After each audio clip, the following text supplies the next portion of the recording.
0 Celsius. Bruh. Jamal Adams. He didn't feel it, but I did. Football, but I had a lot of friends. What's good, y'all? Pass the Rock, episode 10. First and foremost, I want to thank everybody who consistently watches this podcast.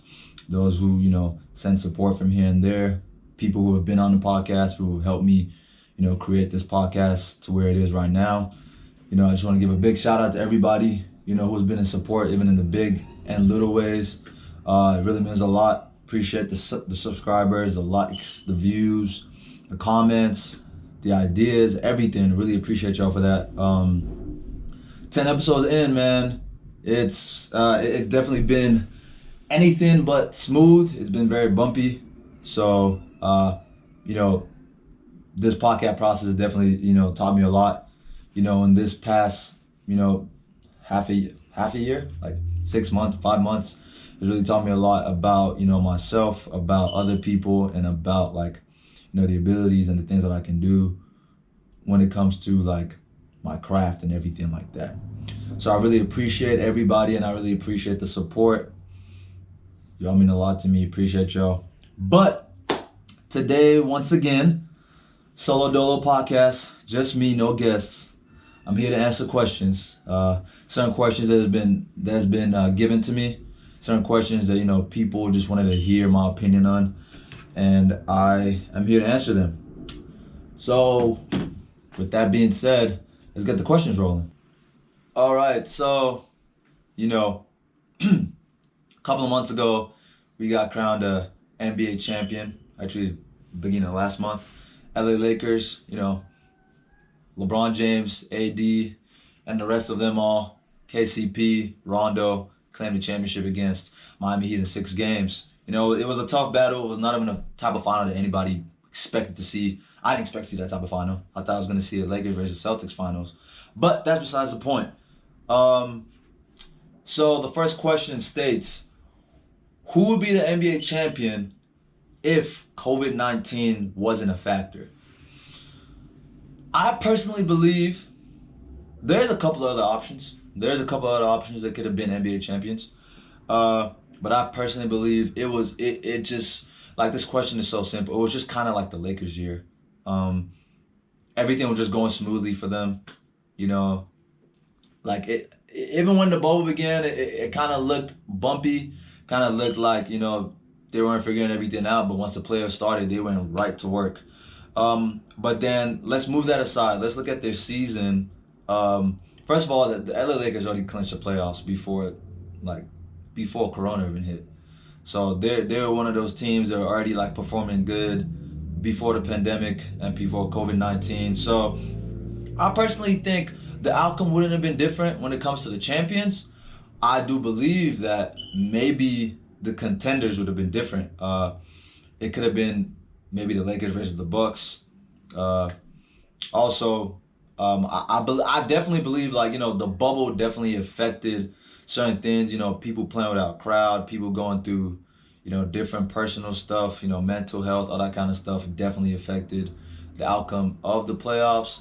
But if anybody else were to become champs apart from the Lakers, I would personally say the Celtics without COVID. The Celtics without COVID, you saw the Celtics before the whole pandemic. They play good, they play well together. The Celtics' sole problem though is they don't, in the playoffs at least, they don't know how to grasp onto a lead and hold it, because throughout the Miami Heat and Celtics series, you could easily see that the Celtics would easily get a 12, 15-point lead every game.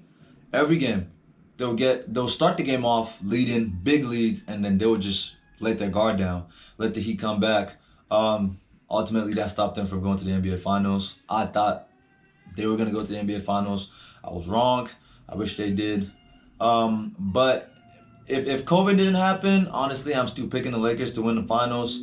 If not the Lakers, the Celtics or the Bucks, because you got to think about the fact that Eric Bledsoe definitely got affected by COVID. He couldn't play, for like majority of the bubble because of the virus and so many other things. So, that played a role in the Bucks' downfall. So I think the Bucks could have definitely been, a possible contender. The Clippers could have been a contender. Well, they could have possibly been the NBA champions if COVID didn't happen. They were definitely looking scary as the season went by.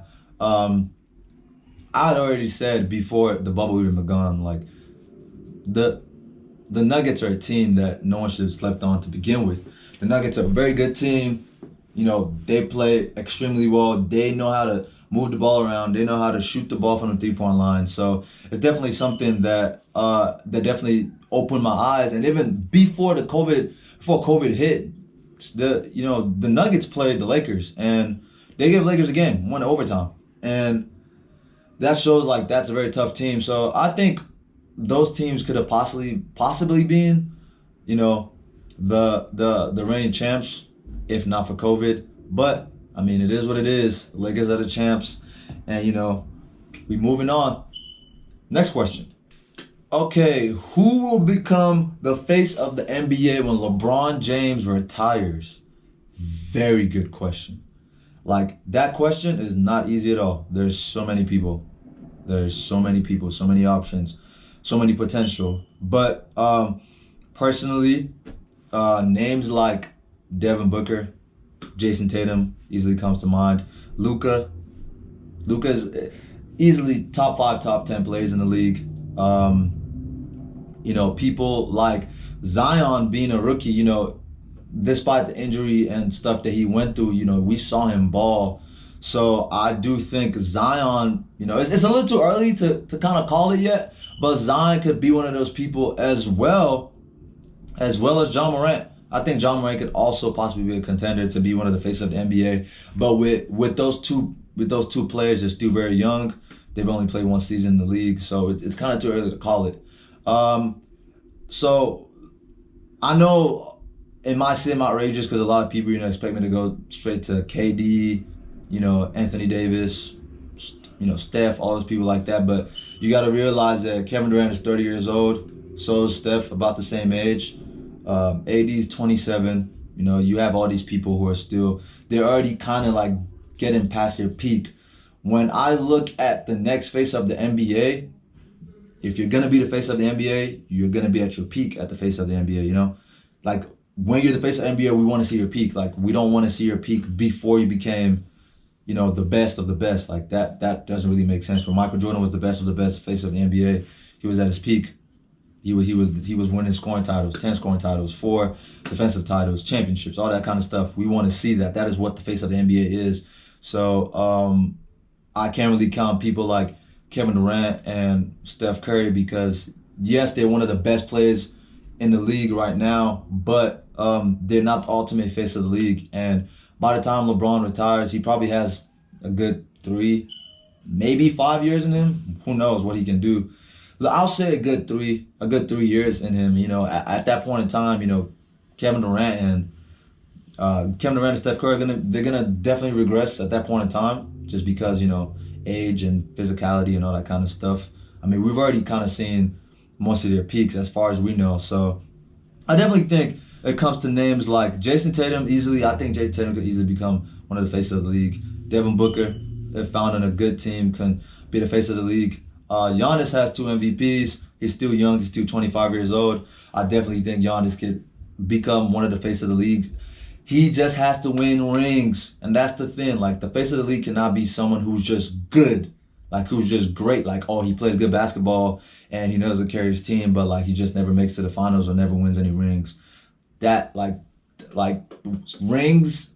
As much as I hate the fact that rings is such a big factor, it's gonna be something that's gonna continuously go through in the NBA. LeBron had to win 4 rings for people to even like compare him to Jordan fairly now, and it's a lot of people still don't believe that LeBron James is anywhere close to Michael Jordan. You look back in the day, you look at people like Magic Johnson, Bill Russell, all those kind of people. They made some, like, they stood out. Like, there's already enough people who drop 30, 40 a game here and there and do this, do that, and doesn't go like don't do much in the playoffs. that's not what we need. Like when it comes to the face of NBA, we need people to ball out, people to like. You're not just stepping away from the ordinary. You're stepping away from the best, like the good ones. You want to be the best of the best. There's already the bests, the greats, the goods. You want to be better than them. That's facing the league. And I definitely see potential in, Jason Tatum. He's been very consistent since his rookie year. Came in, balled out, has made playoffs every year. I definitely think he can make it. Devin Booker found on the right team. He can definitely become one of the faces of the league. Just like I said, people like Zion and John Morant, you got to give him some time. Give him some patience and see, the kind of things they can do in the league. But my top pick for right now would be Jason Tatum, Giannis. I'm still giving Giannis a chance. Still trust Giannis, and I'll say Devin Booker. Those are my top threes that I'm definitely looking at right now for face of the league. All right, who are the underrated draft picks of the 2020 NBA draft? Number one, I'll definitely go with Devon Dotson. Definitely, a great guard coming out, 6'2", about 180 some pounds. He's first team All Big 12 from Kansas, averaging 18.1 points, 4.1 rebounds per game, 4.0 assists. He's doing good. He's also shot 47% from the field goal range, and he's definitely playing good. He's just one of those people who is not, a lottery pick at this point in time. For many reasons, like underrated players are gonna be underrated players. That's just how it is. People are not gonna necessarily like look at you the same way that they look at people like LaMelo and James Wiseman and people like that, because they're already up there. They're just always in the scene. So it's like there's the kind of people that are gonna make a name for themselves. So yeah, I definitely think he's one of those underrated draft picks. Another underrated draft pick I will definitely go with is Jalen Smith. Jalen Smith, 6'10", 225 pounds, forward, all Big Ten selection from Maryland, averaging 15.5 points, 10.5 rebounds, 2.4 blocks. 2.4 blocks in college is pretty ridiculous. Like it's pretty good. Like you see like people in the NBA and like people like even like at the best of the abilities and not necessarily putting out those kind of numbers. He has something good going for him. I definitely believe he's underrated. We're just gonna have to see what happens after he gets drafted, how he performs, how he shows himself in the league. That's definitely gonna matter. I definitely think he's very underrated. I think he can show the league what they're missing out on, and he's gonna ball out for sure. Another very underrated player coming out of Alabama is KLJ, Kyrie Lewis Jr. He's definitely balling out. 19 points, 5 rebounds, 5 assists per game. Also to top off with the 1.8 steals per game that he's putting out. Not to mention how fast that dude is. That I don't know if y'all haven't seen this guy, go watch his highlights. Dude's quick. He can get down the court very fast.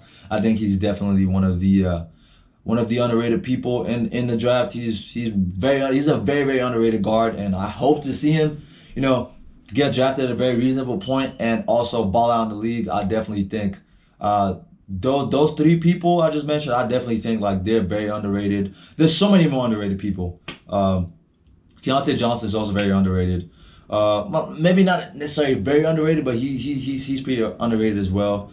And even Jahmi'us Ramsey coming out of Texas Tech, I wouldn't say he's necessarily underrated. He's a first-round pick, or he's projected to be a first-round pick. But I think he's also someone that can cause some problems in the league when it comes to playing basketball as well. How do I feel about the approaching March Madness? I don't know. Is it even going to be March Madness? Who knows? I'm definitely very interested to see how it looks. I'm definitely very interested to see how March Madness goes this year. It's definitely going to be something crazy to watch. Coupled with the fact that, COVID is still a thing, crowd's probably not going to be the same. It's not going to be a packed out arena as usual. Like I said, when the bubble started, you're gonna see who plays basketball. You're gonna see who love the game. You're gonna see who's hooping. You're gonna see who's going to the basket, who wants the game, who wants to score, who wants to succeed. You're gonna see that throughout the season. So in a sense, I'm definitely excited because I haven't seen college basketball since February, and that kind of hurts me. So I'm definitely very excited to see March Madness. I feel like it's still gonna go crazy, because yeah, they might not, it's not the same situation, but dude, it's still college basketball. These guys are gonna ball out. They're gonna do what they need to do. They're gonna show out. I definitely think I'm definitely very excited. Personally, just being here at Texas Tech. Matt McClung coming to Texas Tech, very talented basketball player. I'm ready to see what he can do. I'm ready to see his addition to the squad with Coach Beard, and the kind of things he's about to do with Texas Tech and just other teams like, the usuals, Kentucky, UNC, Duke. And then, you get some sleepers out there. Sleepers just come here and there. You never know who to expect. Teams like Alabama just, do certain things here and there and they ball out. You have teams like Baylor who comes here and there. I mean, obviously you have the Kansas Jayhawks, the basketball pride of the Big 12. My goodness, I'm definitely ready. I'm definitely ready to see some March Madness. I think it's gonna be crazy. I think it's gonna be live. I think we're gonna enjoy it regardless. But it's gonna be a different vibe. It's gonna take some getting used to. But I'm excited to watch it. Will LaMelo Ball have an immediate impact when he gets to the NBA? So LaMelo Ball is currently projected to go, I believe, second overall to the Warriors, if I'm not mistaken. If LaMelo Ball were to go to the Golden State Warriors, he would make an impact, but it would have to be in his own way. Like, he's not going to step in that team and take the whole team with him. Like, you still got Clay and Steph coming back from this injury. Draymond Green is still there. You have Andrew Wiggins there as well. They're gonna be a very tight squad. I think if Steve Kerr is able to figure something out over there, there will be. I mean, I think he can do this anyways. He's used to small ball, so I think there will be a crazy team when it comes to shooting the ball. So I think LaMelo will make an impact as a very good role player for that team. Who comes in and does his work. I don't necessarily think he's gonna come in and carry the whole team just because of where he's projected. This year's NBA draft is kind of weird. Some of the top teams, especially the Golden State Warriors, we know the only reason why they did bad this year, and the only reason why they're getting so high in the draft is just because of injuries and trade of Kevin Durant, who was injured anyway. So even if he stayed, that didn't really matter. So yeah, definitely injuries affected them, and they're fortunate enough to get a first round pick, lottery pick at that matter. So I definitely think he will make an impact, but not necessarily a team leader, a team first option impact. If I'm not saying that he can't do that. He possibly could do that. LaMelo is very talented. I think he can do that, but I don't see that happening immediately just because of the team that he's possibly going to get drafted to. So yeah, for sure. Also, it keeps going back and forth with Anthony Edwards and LaMelo Ball. Golden State, Minnesota. It really depends on who really wants who that bad. LaMelo might not even be top 2. Who knows? He might not. I mean, I think he's good. I think he's very, very good enough and good enough to go top 2 in the draft. But I mean, things might happen. Some teams might need different needs. They might move things around, and he might fall to a different team. But as of right now, I'm looking at him with Minnesota or the Golden State Warriors. Like I said, he's gonna have an impact. You're gonna feel his presence on the team, but he's not gonna be obviously the leader of the team immediately. But as he grows into the league and we see what he does, I believe he can definitely be a leader of a team in the league or whatever team is on. What developing NBA team am I most excited to watch? Developing NBA team.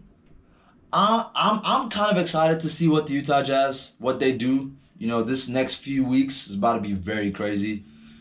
Trades about to go in with the NBA draft coming up soon. Trades about to go here and there. A lot of things about to happen. Free agency, all that kind of stuff. So definitely, I'll be excited to see what the Utah Jazz, what they do, what their movements were. I mean, unfortunately, they were eliminated in the first round of the NBA playoffs, but I mean they played a third seed in the Denver Nuggets, who have a very talented team in Jokic and Jamal Murray and people like that on that team as well. Michael Porter Jr. Very talented team. So I mean, I don't think they necessarily like underperformed. I just think they probably have a missing piece. I already talked about this before. I think they have a missing piece for sure. I think if they fill that out, they will be a very exciting team to watch upcoming. Another team I'm excited to see how they do things. We hear rumors about the Suns possibly trying to get Chris Paul. If that were to happen, I'm pretty excited to see how that goes. I'm pretty excited to see how that goes as well. Another team, I want to see how Atlanta moves on. Like, I want to see what they do this year. Because I definitely think Atlanta's a team that they can definitely do a lot of stuff. They can do a lot of things on both sides of the ball. They just, they probably have a missing piece as well. And, chemistry just needs to work together. I'm definitely excited to see that team work out as well. Definitely excited to see what the New Orleans Pelicans have going on. I really hope that Zion is healthy all through the season so we can see like full throttle Zion playing full on basketball, alongside people like Brandon Ingram, JJ Redick. Rumors about Drew Holiday possibly leaving. We'll see about that. If he stays, I'll be excited to see that as well. Those are some teams I would definitely say I'm excited to see. I'm very, very excited to see what the Mavs do. The Mavs, I want to see what they do because I personally believe the Mavs could have sent the Clippers home if they didn't lose Porzingis in the playoffs. But that's just my opinion. So I'm definitely excited to see what they do in the league. I'm definitely looking forward to this team very, very much. Okay, we're gonna take a shift from the NBA to the NFL. So we've definitely seen Michael Thomas regress due to injuries and so many other things. Michael Thomas has only played, I believe, 2 games this whole season. I think we just finished week 9. We're about to go into week 10 if I'm not mistaken. So the question is Michael Thomas regressing? Is he still top dog? Is he still number 1 in the league? Obviously not, because he hasn't played as much games as so many other receivers have played. DK Metcalf is balling out this season. You have Russell Wilson, feeding him the ball consistently. AJ Brown is also balling out this season. Another person that I'm excited to see as well, see how he grows in the next couple of years. I definitely don't think Michael Thomas at this point in time is the top dog when it comes to wide receivers in the whole NFL. Can he earn his spot back? Of course, he can do that. But as of right now, I don't think he's there. DeAndre Hopkins also he's doing some good things, but he's kind of like off and on. But I still believe people like DeAndre Hopkins are still up there. Tyreek Hill having a great season as well. We have a sleeper in Claypool coming out from Pittsburgh. He's a sleeper. I mean, I'm not saying he's top. I'm not saying he's like top 5 receivers in the league as of right now, but I'm just trying to explain how like the receiving market in the NFL is very competitive this season. Everything is very, very different. Everyone is balling out. Everyone is, catching touchdowns game by game. Everyone is doing everything they can to, to show their worth to their teams, to show why they deserve to be paid the big bucks. And some of these teams are definitely some of these wide receivers are definitely going crazy. I just need to put emphasis on DK Metcalf. DK Metcalf, I'm so excited to see what he can do the next season, the next few seasons. I don't think the comparison with Megatron is outrageous. Obviously, he's not as good as Megatron at this point, but like you can see similarities. He's big, he's fast.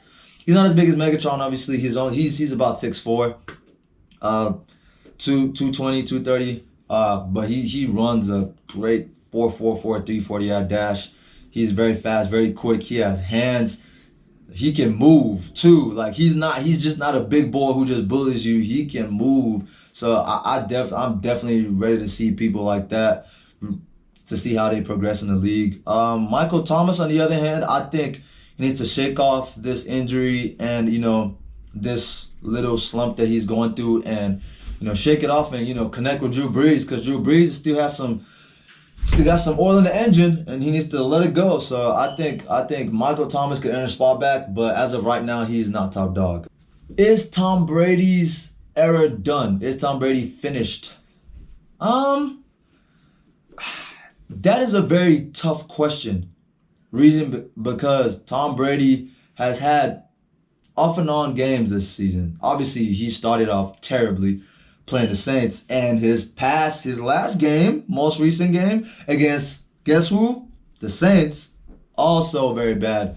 They got blown out the water, man. Just that was just nasty to watch, and I can't really necessarily say that he's done. I definitely think that he's not the Tom Brady he used to be. Obviously, he can probably be those Tom Brady's in certain games, but like consistently, he's not the Tom Brady that we're used to seeing.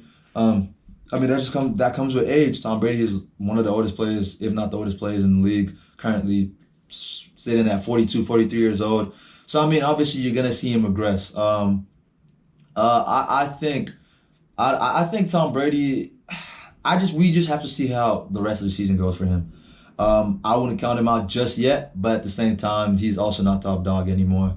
That's kind of been a thing for the past couple of seasons. We know who top dog is. Pat Mahomes, shout out. Lamar Jackson, Russell Wilson, people like that. Those are top dogs right now. Don't sleep on Josh Allen as well. Dude's playing some great football. I definitely think Tom Brady is regressing, but I won't count him out just yet. Will Antonio Brown be the answer to his questions? That's kind of hard to say. He has Chris Godwin and Mike Evans. In his defense, they've also been kind of like in and out of the game throughout the season, unhealthy, injury and stuff like that. I wouldn't count Tom Brady out just yet. I'll see how this next few games go. With Antonio Brown being on that lineup, he's still very talented. Let's see how he uses his weapons around him with this next few games, and if he can't just make anything of it, then sheesh, it's just gonna be bad. It's gonna be bad. Also, Tom Brady this season has, like I said, he's played off and on. He 2,398 passing yards, 20 touchdowns, 7 interceptions. He's doing okay. Those are not Tom Brady numbers. We know Tom Brady numbers. Tom Brady numbers are crazy. So, I think he's playing decent, but this is like he's one of the greats. Like he's gonna go down as one of the greatest quarterbacks to ever play the game of football, as well as how many rings he has. 6 rings. He's like the Michael Jordan of football, bro. So 5, 6 rings. Like he's going crazy, like from his past. But right now this season, he's just playing like, just a good / average quarterback. I'm putting more in the good just for respect. But I definitely don't think he's top dog anymore, for sure. Should any team in the NFC East be considered for the playoffs? Dang, man. Like, this will probably be the first time in history that like no team from a certain division made it to the playoffs. That would be terrible. The numbers not looking good though. The best team in the NFC East is currently 3-4-1. In the Eagles, my Dallas Cowboys sitting in 3rd place and not doing so well at all. 2-7. The Redskins 2-6. The Giants 2-7. It's just a very, very disgusting sight to look at. I don't think like personally if it was up to me. I love my Dallas Cowboys and NFC East, but this is terrible. It's been like this for a few years now. I personally wouldn't let any of those teams make it to the playoffs because that's just kind of like, I don't know, like the performance is not being very good. The points being scored are not a lot. You have kickers scoring most of the points in the games. You have the defense scoring most of the touchdowns. You have just field goals, punts, field goals, pick six, stuff like that. Like I don't think that's necessarily a great performance. But if the Eagles keep winning games, just try to win the rest of the games for the rest of the season, and you can lock yourself a playoff spot. But at the same time, this is a league that anybody can any of these 4 teams can make it to the playoffs this year. The Giants can make it. they don't have the biggest chance because talent-wise, all the stuff going on. Cowboys, same thing, talent-wise, all stuff going on. Redskins, off and on it. You know, the best chance is the Eagles. Definitely think Jalen. I definitely think they need to, you know, switch out, you know, quarterback roles here and there. Carson Wentz is doing okay, but he's not doing what he needs to do. Jalen Hurts should be given, you know, a few, maybe a game, a quarter, 2 quarters, something, as opposed to him just running the ball and doing read option. Because once he gets in that field, people knows what he's gonna do.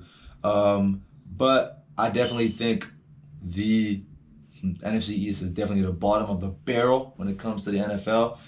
Performance is going to be improved. Points are not being scored very well. It's terrible, man. It's terrible. But, I mean, as of right now, Philly will probably make it to the playoffs, but a lot can change. It's definitely NFL football.